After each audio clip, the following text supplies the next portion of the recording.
South Park is well liked for its satirical commentary on cultural trends. Its 26 seasons has a great deal of episodes about transgenderism. Most people don't know this, but the show's viewpoint regarding transgenderism leans towards radical feminist, or quote-unquote trans-exclusionary radical feminist. It's actually surprising how TERF they are and how closely they adhere to radical feminist opinions. It's to the point where it can't be a coincidence. The show's support for radical feminism dates back to way before radical feminism was talked about online. Radical feminism is still not quite mainstream in 2025, yet their most radfem episode came out way back in 2019, which is impressive. This video will go through all the times South Park exhibited a radical feminist perspective with its signature offbeat humor and cultural insightfulness. Hi, my name is Mariana, and on my channel I dissect film, television, and video games from a radfem perspective.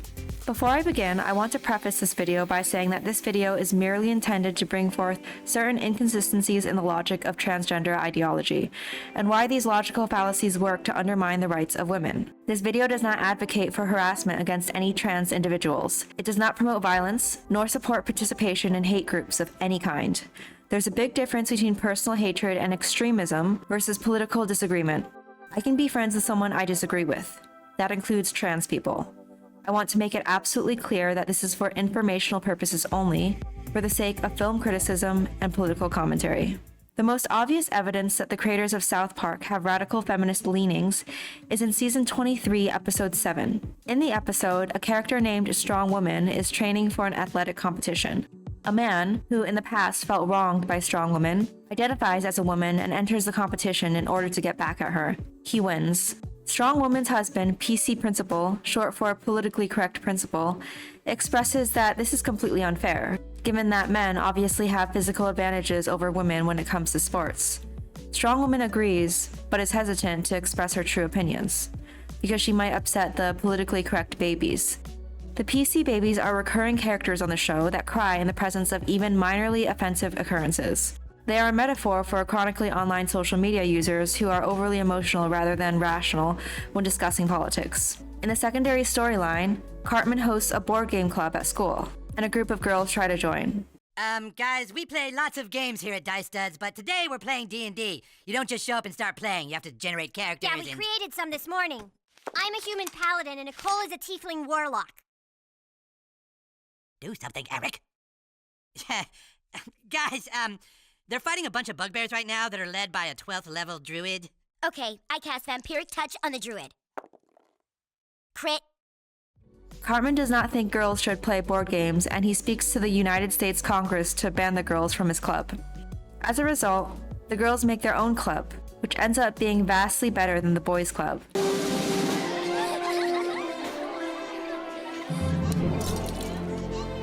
Is this? So over here we have our co-op games. I think they're doing Subterra right now. And there we do our deck and engine builders. Have you tried Inuit? It's really cool. We have miniatures painting over there, and most of our miniatures gaming happens in that area.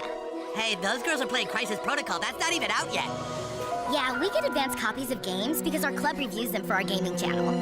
Hey, boys, you need to get out, good? No boys in the girls' school clubs. Come on, let's go. The way the show exaggerates the girls' competency in terms of board games is hilarious. In a school rally, the trans woman shows up and brags that he's better than all women. Cartman expresses his admiration for the trans woman. The board game girls see the trans woman's declaration and challenge him to a board game, where they win. In the final line, the trans woman angrily expresses that he is more oppressed than the girls because he is male. Before I go into the analysis of this episode, I must first provide some information about gender-critical feminism for those who are new to it. Gender-critical feminism is a form of feminism that rejects trans ideology. It is often disparagingly called trans-exclusionary radical feminism. Gender-critical feminism points out that trans ideology relies on sexist stereotypes. Women are supposed to have long hair, dress in heels, and wear traditionally feminine clothing. Men are supposed to have short hair, wear more practical shoes, and wear less flashy clothing. Being gender-critical means not believing in the concept of gender, and only believing in biological sex. Transgenderism implies that biology should be changed in order to fit personality. Trans activists think that biology and personality are linked.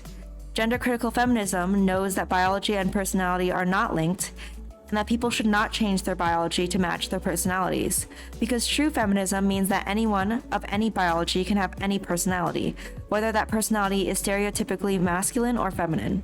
Both conservatism and trans ideology think that biology and personality are related. Here's a more simple way of thinking about it. I mentioned this in a previous video, but I will reiterate this because it's a foundational point and the core point of gender-critical feminism. Conservatives think that people should change their personality to fit their biology, while trans activists think that people should change their biology to fit their gendered personality. Radical feminism believes that people can have any personality, regardless of biology. I found this internet post which explains this concept pretty accurately. Conservatives will say, for example, that women should do the dishes. Gender-critical feminists deny this, saying that anyone can do the dishes. Trans ideology's logic would say that anyone who does the dishes is a woman, which is still sexist. It's a sexist reversal of conservatism. This episode of South Park is gender-critical in that the girls are more competent in board games than the boys, showing that people can have any interest or personality regardless of biology.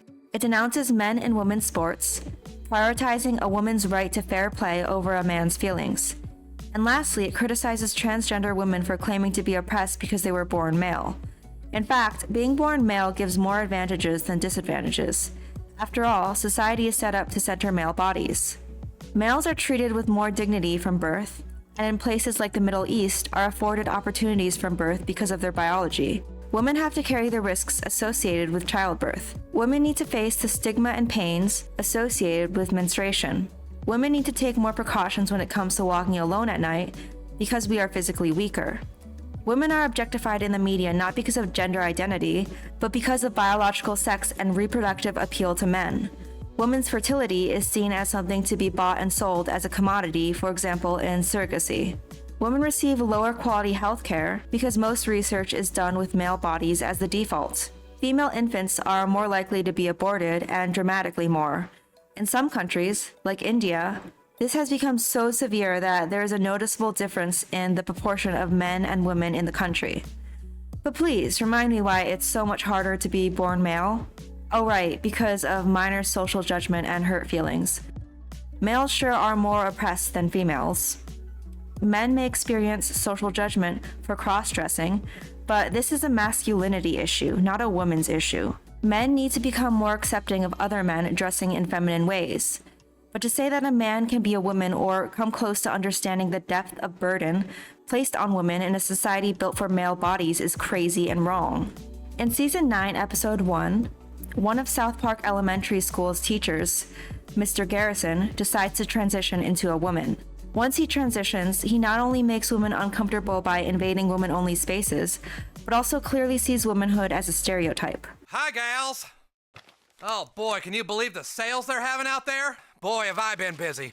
A woman's work is never done.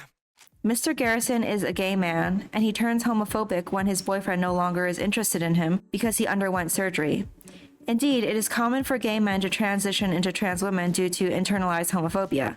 It's still me, I just have a vagina instead of a penis.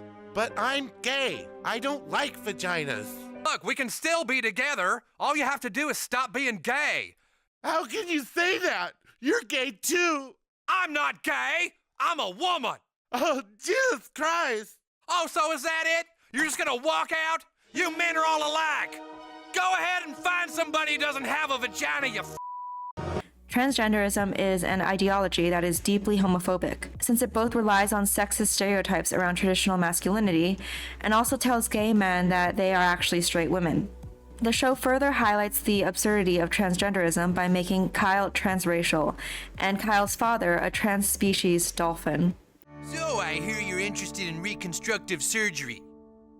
Yeah, my school teacher wanted to be a woman, and you made him into one. Well, do you also do other surgeries like that? I hate being small and Jewish. I feel like a tall black man. Ultimately, this episode concludes with the acknowledgement that surgeries like this only perpetuate lies. I'm sorry, Kyle. I should have told you the surgery was cosmetic only. So, does this mean I'm not really a dolphin? Let's get you two up to the clinic and I'll change you back for a nominal fee. In Season 12, Episode 5, Mr. Garrison ultimately detransitions. A funny detail to the episode was when Mr. Garrison was oversharing with his class about being transgender. It's like my whole life has just been one big screw-up, you know? I admit it, I was sexually lost. And then I see this person on Oprah. She's a woman, but then she got a sex change and became a man, but then she got pregnant and is having a baby, which means she's still a woman all along. And that means I'm really still a man. I still feel like a man. Are we gonna get tested on this? This satire shows how ridiculously irrelevant talk of trans issues is in elementary school classroom contexts. In season 19, episode 1, the show makes a spectacle of how transgenderism prohibits freedom of speech. In the episode, aptly titled Stunning and Brave, Kyle faces severe consequences for saying that Caitlyn Jenner is not a nice person. Hi, I'm Gerald, Kyle Broflovsky's father. Have a seat. I've been talking with your child and we're going to be giving him 2 weeks detention. What's this about, Kyle? Your son said some things to a 4th grade girl that frankly make me want to puke. You'll have to excuse my language. I don't think Caitlyn Jenner is a hero.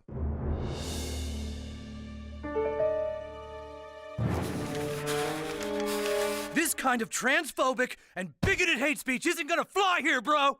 No character in the show is allowed to say anything even slightly negative about Caitlyn Jenner, or politically correct college students will appear and become angry.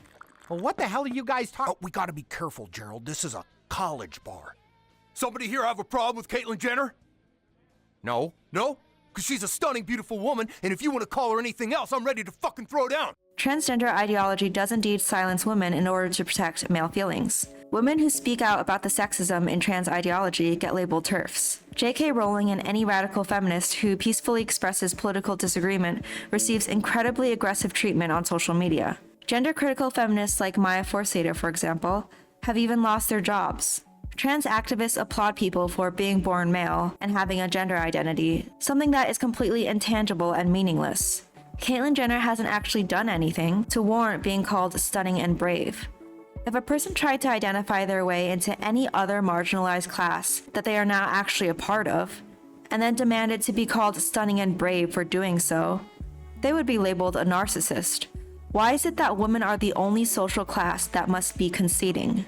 In season 18, episode 3, Cartman transitions into a girl because he wants to use the girl's bathroom. The boys' bathroom doesn't have as many unoccupied stalls, and the girls' bathroom is nicer. He transitions by placing a pink bow on his head, and that's it. After all, as discussed earlier, transgenderism relies on gender stereotypes. Eventually, he makes all the girls so uncomfortable that the school is forced to give him his own fancier separate bathroom. Cartman is not depicted as more vulnerable just because he is wearing different clothing. Rather, he is depicted as a disturbance to the girls around him. In a separate storyline, Randy is revealed to secretly be the pop singer-songwriter Lorde. Through his music, he convinces the public to be accepting of transgenderism. The school allows trans students to use the regular bathrooms and forces those not accepting of transgenderism to use the private bathroom. This episode in particular is the least radical feminist of all the episodes, though the beginning parts of it were gender critical. My theory for this is that because the episode was from an earlier season than all the other ones, the showrunners must have changed their minds about trans issues and updated the show to reflect their beliefs in later episodes. Still, it should be said that allowing a guy into a female space simply because he is wearing a hair bow is negligent and dangerous. Women and girls deserve to have their boundaries respected, and transgenderism gaslights women and girls into allowing a violation of those boundaries. In general, South Park is one of the only mainstream shows out there that isn't afraid to speak the truth. Not only that, it always does so in an entertaining way. I would highly recommend watching the episodes mentioned, especially season 23, episode 7, the one about board game girls. There are small jokes and nuances in there that can't necessarily be fully expressed in a YouTube video essay. At the end of the day, transgenderism is a men's rights movement. Trans rights fight for men's rights to violate women's spaces, men's rights to silence women, men's rights to claim an oppressed status greater than women's. Trans rights sees women having boundaries as a form of oppression. Women can't have fair sports. Women can't have a right to privacy, and lesbians can't be same-sex attracted lest they be labeled by men as transphobic oppressors. But above all, trans ideology removes the definition of the word woman. And if you can't properly define what a woman is, then it's impossible to defend women's rights. Women's rights become people's rights.